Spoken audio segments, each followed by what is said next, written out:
Originally released in November of 2020, action-adventure game The Pathless from developer Giant Squid and publisher Annapurna Interactive is now arriving on Xbox.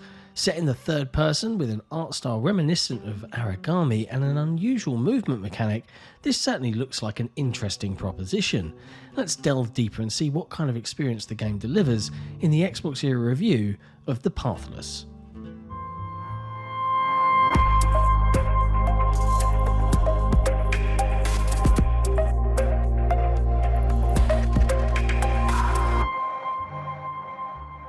Playing as the last hunter in a mystical land corrupted by an ancient evil known as the Godslayer, you must reclaim the light, something cleanse the land, etc, etc. So far, so cliché. Admittedly, from the very beginning, the story comes across as a classic mixture of standard genre tropes.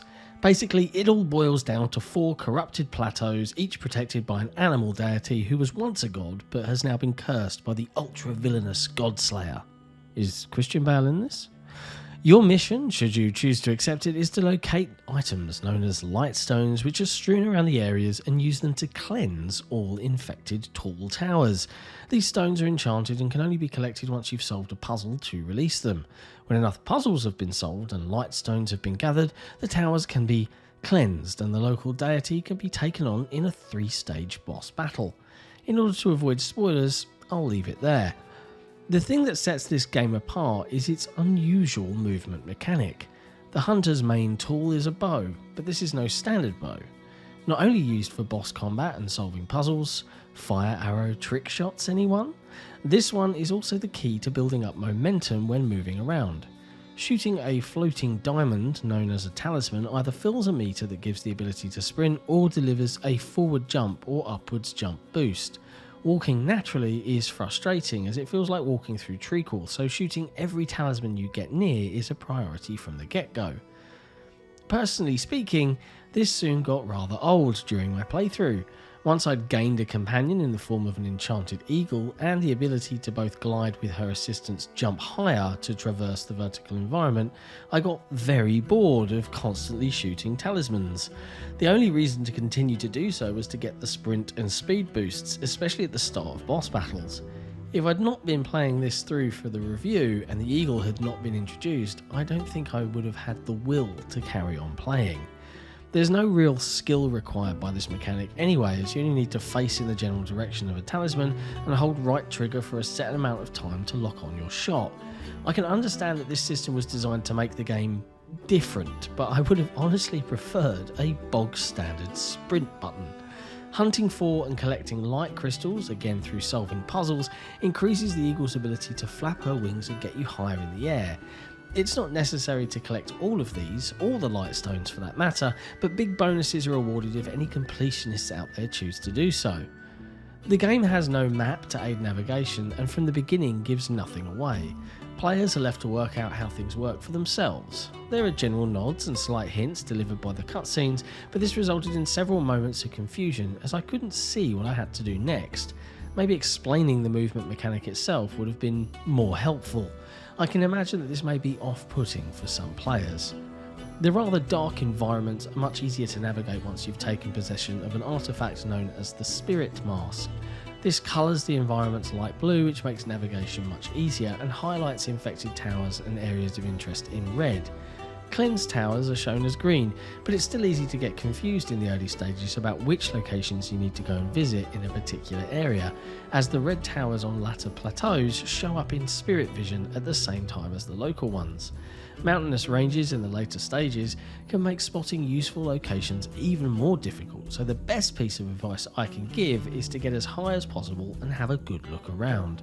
Green towers are particularly useful for this.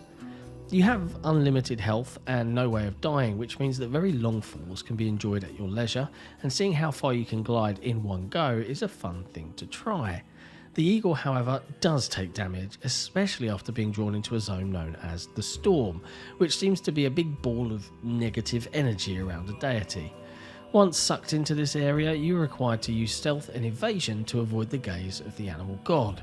Success in this means being reunited with your eagle and transported back to the normal world, where you are required to stroke her to heal her. This is probably one of my favourite parts of the whole game, as it's strangely calming. Failing to stay undetected gets you expelled from the storm, but minus some of your light crystals. The puzzle design is good and ranges from fairly easy to quite challenging. Pressing switches, firing arrows through a row of objects, and manipulating multiple pressure plates are just some of the examples of what they're made up for.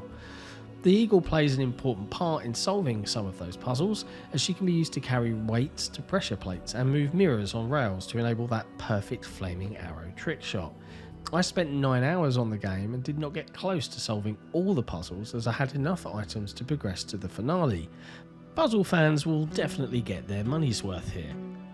Deity boss battles are in typical 3-stage format, starting with a chase section.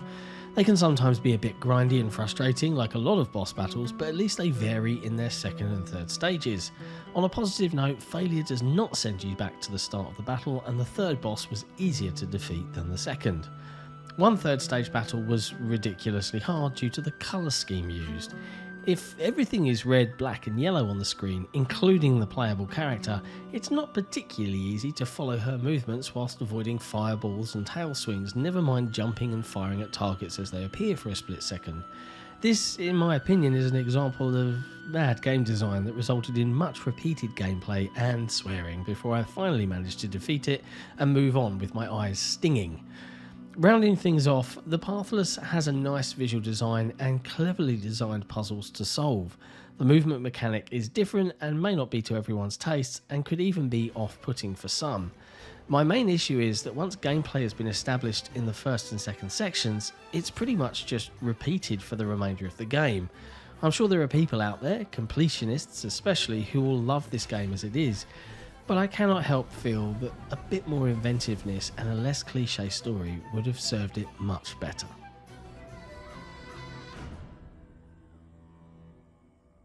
Thanks for watching. If you enjoyed this video, be sure to hit thumbs up, hit subscribe, and hey, why not ring that notification bell so that we can let you know when we got some fresh content. And we'll see you next time.